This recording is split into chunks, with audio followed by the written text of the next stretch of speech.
আসসালামু আলাইকুম রহমতুল্লাহি অবরকাতুহু। সম্মানিত দর্শক, ব্যাংককে নরেন্দ্র মোদী এবং ডক্টর মোহাম্মদ ইউনূসের বৈঠক, এবং সেই বৈঠকে ডক্টর মোহাম্মদ ইউনূস শেখ হাসিনাকে বাংলাদেশে ফেরত দেওয়ার ব্যাপারে যে অনুরোধ করেছেন, এটি বাংলাদেশ ভারত সম্পর্কের ক্ষেত্রে একটি নতুন অধ্যায়। দ্বিতীয়ত,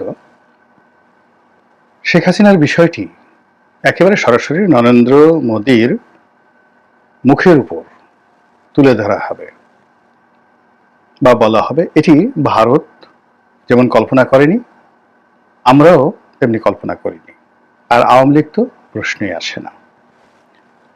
ফলে আগামীতে ভারত বাংলাদেশের রাজনীতিতে নাক গলাবে, শেখ হাসিনাকে বাংলাদেশে পাঠাবে, এমনকি শেখ হাসিনার জন্য সার্জিক্যাল স্ট্রাইক করবে, এদেশে সৈন্য পাঠিয়ে তারা শেখ হাসিনাকে ক্ষমতায় বসাবে, অথবা রয়ের বিভিন্ন এজেন্ট যারা রয়েছে তাদের মাধ্যমে রাজনৈতিক অস্থিতিশীলতা তৈরি করে আওয়ামী লীগকে পুনরায় ক্ষমতায় বসাবে।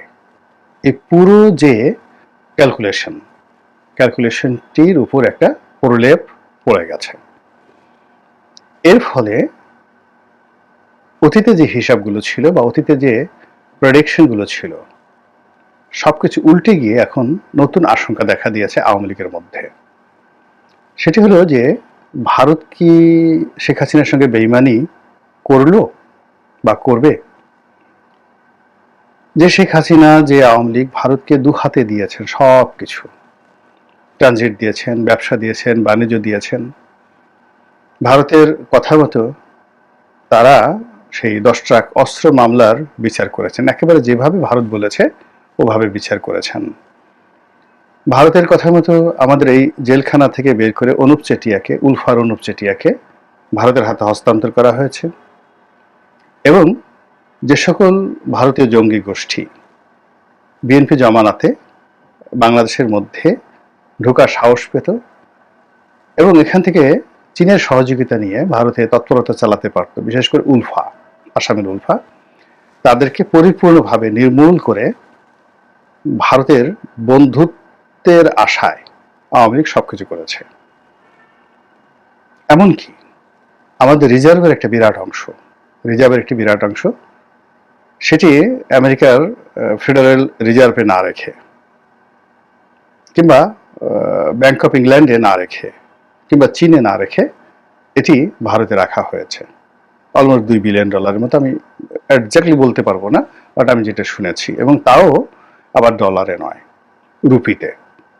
ফলে কি হলো, বাংলাদেশের টাকা ডলারে কনভার্ট করে রুপিতে পরিবর্তন করে ভারতে যেভাবে রাখা হয়েছে, এবং এখন যেভাবে রুপির মান কমে গেছে, ফলে ওই রিজার্ভের আমাদের কিন্তু বেশ একটা বিরাট ক্ষয়ক্ষতি হয়ে গেছে। তো এত কিছু যে শেখ হাসিনা করেছেন, জলে স্থলে আকাশপথে, যেভাবে তিনি তাদেরকে ট্রানজিট দিয়েছেন, যেভাবে বাংলাদেশের ভিতর দিয়ে সামরিক পণ্য পরিবহন করার জন্য যেভাবে MOU স্বাক্ষর করেছেন, যেভাবে তিস্তার প্রকল্প নিয়ে মুখ খুলেননি, এবং ভারতের কাছ থেকে লেভি বাবদ বা চার্জ বাবদ কোনো টাকা আদায় করাটাকে অভদ্রতা হিসেবে মনে করেছেন, এবং ভারত বাংলাদেশের সম্পর্ককে, যেখানে ভাই বোনের সম্পর্ক, স্বামী স্ত্রীর সম্পর্ক বলে আওয়ামী লীগের নেতারা যেখানে সকাল বিকাল যাকে বলে বুক ফাটিয়ে, গলা ফাটিয়ে তারা প্রকাশ করতেন যে ভারত তাদের অকৃত্রিম বন্ধু। তো সেই ভারত কি করে ডক্টর মোহাম্মদ ইউনূসের সঙ্গে একটি বৈঠক করলো, কি দরকার ছিল?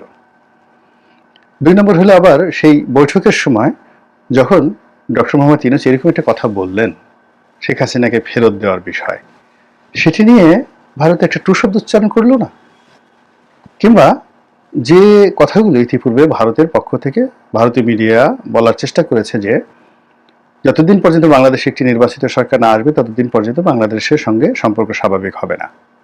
এই কথা দ্বারা যেটি স্পষ্টত বোঝানো হয়েছে সেটি হলো ডক্টর মোহাম্মদ ইউনূসের সরকার নির্বাচিত সরকার নয়, এবং তারা এটিকে বৈধ মনে করেন কি করেন না সেটা দ্বিতীয় প্রশ্ন। কাজেই তাদের সঙ্গে কোনো লং টার্ম সম্পর্কে তারা যাবে না। ডে টু ডে যে সমস্ত কর্মকাণ্ড হচ্ছে ভারতের সঙ্গে, ব্যবসা বাণিজ্য, সেগুলো চলতে থাকবে। কিন্তু এই কথা থেকে একদম 180 ডিগ্রি অ্যাঙ্গেলে উল্টে গিয়ে এমন কি হলো ভারতের যে তারা ডক্টর মোহাম্মদ ইউনূসের সঙ্গে বৈঠক করলেন এবং স্বয়ং নরেন্দ্র মোদী শেখ হাসিনাকে ফেরত দেওয়া হবে এই কথা তিনি শুনে গেলেন এবং একটি টু শব্দ করতে পারলেন না। ডক্টর মোহাম্মদ ইউনূসকে একটা কাউন্টার প্রশ্ন করতে পারলেন না, নট এ সিঙ্গেল কাউন্টার প্রশ্ন। তিনি যে সকল কথাবার্তা বলেছেন, ভারতীয় পররাষ্ট্র সচিব মিস্টার বিক্রম মিশ্র তিনি যে সকল কথা বলেছেন বা মিস্টার নরেন্দ্র মোদী তার টুইটে যে সকল কথা বলেছেন, এগুলো খুবই গতানুগতিক। তারা সীমান্তে অনুপ্রবেশ করতে দেবে না, সীমান্তে কড়াকড়ি হবে। তারপরে তারা বলেছেন যে বাংলাদেশের সংখ্যালঘু নির্যাতন যেটা হচ্ছে সেটা নিয়ে তারা খুবই উদ্বিগ্ন। তো বাংলাদেশে যদি সংখ্যালঘু নির্যাতন হয়ে থাকে সেটা নিয়ে তো আমরাও উদ্বিগ্ন, বাংলাদেশ উদ্বিগ্ন, ভারতের উদ্বিগ্ন হওয়ার কি আছে, আমেরিকার উদ্বিগ্ন, তারাও উদ্বিগ্ন। তো এগুলো খুব কমন কথাবার্তা, কিন্তু এই সকল কমন কথাবার্তার বাইরে একেবারে আনকমন কথাবার্তা হলো শেখ হাসিনাকে ফেরত চেয়েছেন ডক্টর মোহাম্মদ ইউনূস। ফলে কি হলো, আওয়ামী লীগের মধ্যে ভীষণ রকম হতাশা ছড়িয়ে পড়েছে, অস্থিরতা ছড়িয়ে পড়েছে এবং সবাই বলার চেষ্টা করছেন যে ভারত আসলে কি শেখ হাসিনার সঙ্গে বেইমানি করেছে কিনা বা করবে কিনা।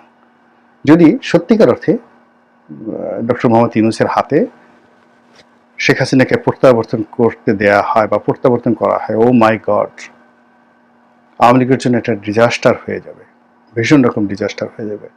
আওয়ামী লীগের যারা ভারতে পালিয়ে আছেন, অনেক স্ত্রী পুত্র নিয়ে, অনেকে একাকী, অনেকে সারা ভারতে ছড়িয়ে আছেন, তাদের সবার মধ্যে কিয়ামতের আতঙ্ক শুরু হয়ে যাবে।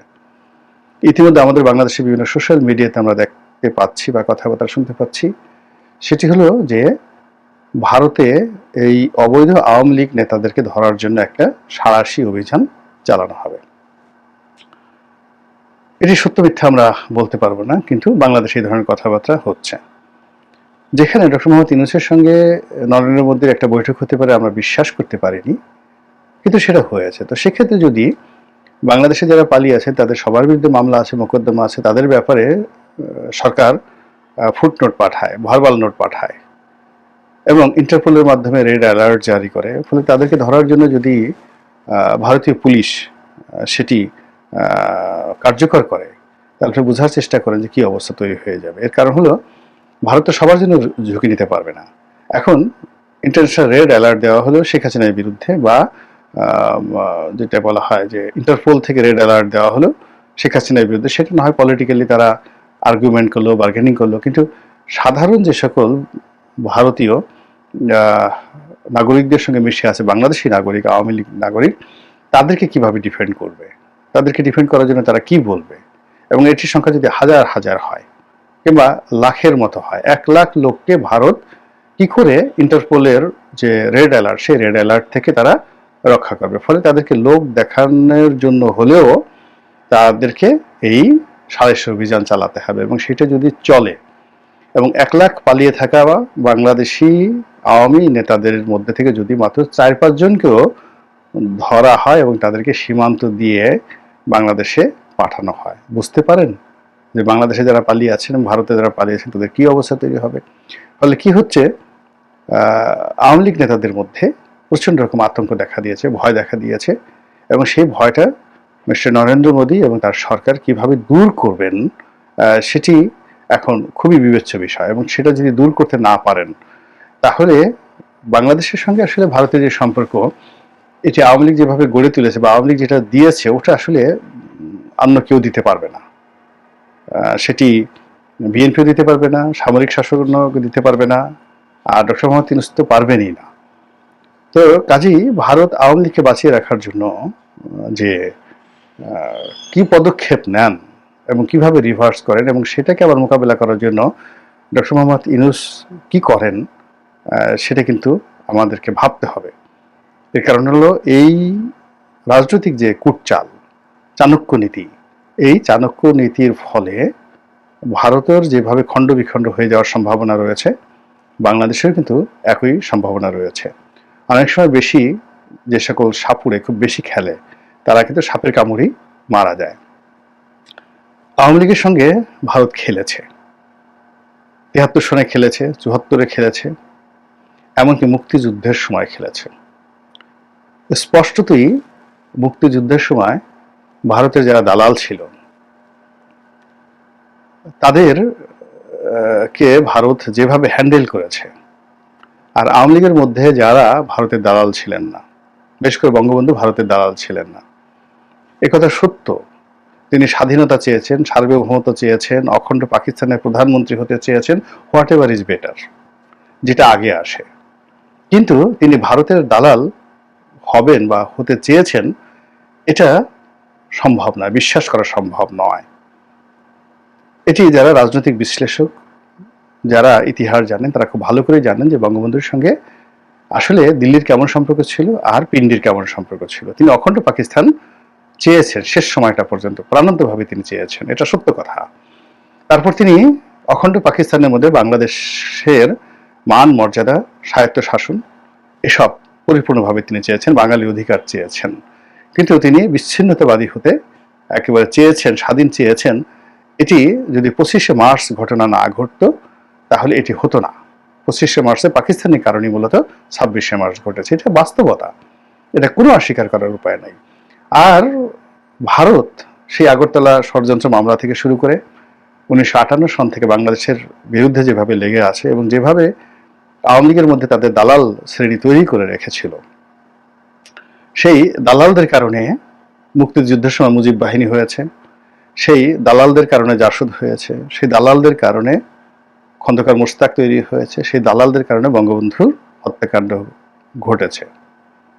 একই অবস্থা আওয়ামী লীগের ক্ষেত্রে হয়েছে 2014 থেকে। আওয়ামী লীগের মধ্যে একটা বিরাট প্রো আমেরিকান গ্রুপ ছিল, আওয়ামী লীগের মধ্যে একটা বিরাট প্রো ইন্ডিয়ান গ্রুপ ছিল।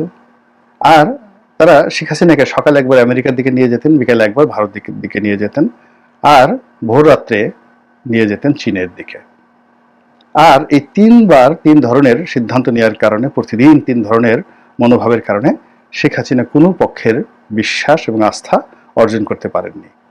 ফলে শেখ হাসিনাকে একটা শিক্ষা দেওয়ার জন্য ভারত বিভিন্ন সময় চেষ্টা করেছে, চাপ প্রয়োগ করেছে, অপমান করেছে, কষ্ট দিয়েছে, এবং তারই ধারাবাহিকতায় এই লাস্টে যে ঘটনাটি ঘটছে সেই ঘটনার প্রেক্ষাপটে তিনি এখন দিল্লিতে আছেন। কাজেই দিল্লি যদি তাকে বাংলাদেশের হাতে তুলে দেয়, এটা অস্বাভাবিক কিছু নয়। আল্লাহ আমাদের সবাইকে হেদায়েত দান করুন এবং হেফাজত করুন। আসসালামু আলাইকুম ওয়া রাহমাতুল্লাহি ওয়া বারাকাতুহু।